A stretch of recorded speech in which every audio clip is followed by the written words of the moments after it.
Душата на христијанинот треба да е префинета, да е чувствителна, да е чувствена, да лета, постојано да лета, да живее во соништата, да лета во бескрајот, помеѓу звездите, во величијата Божи, во тишината.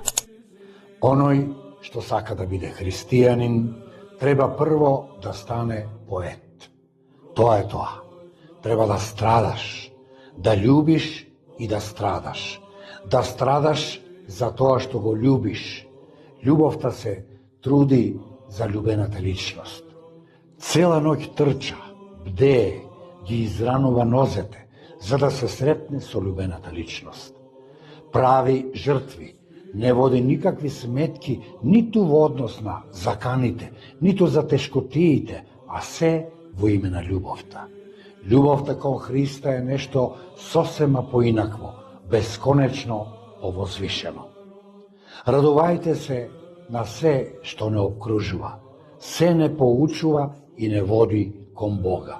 Се што се наоѓа околу нас, се капки на љубовта Божја.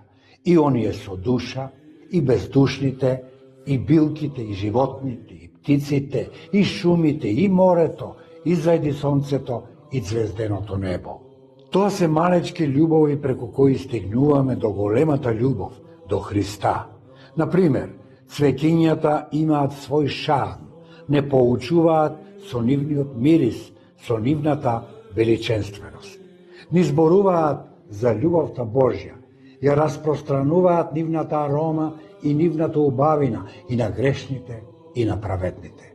За да стане некој христијанин, треба да има поетска душа, треба да стане поет. Грубите души Христос не ги сака во своја близина.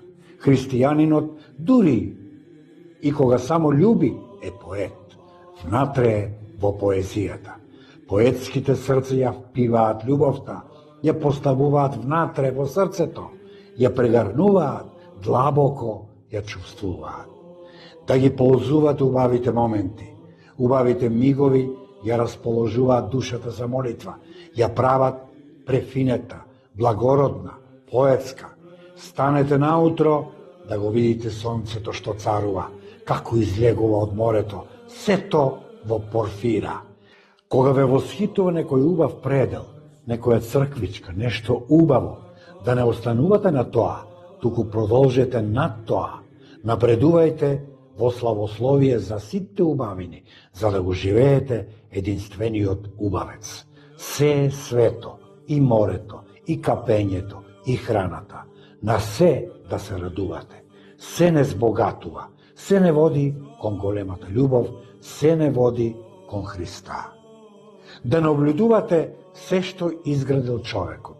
Наблюдувајте ги луѓето и нивната култура, да прашувате, да ги надополнувате вашите знаења за се и се што, да не бидете незаинтересирани.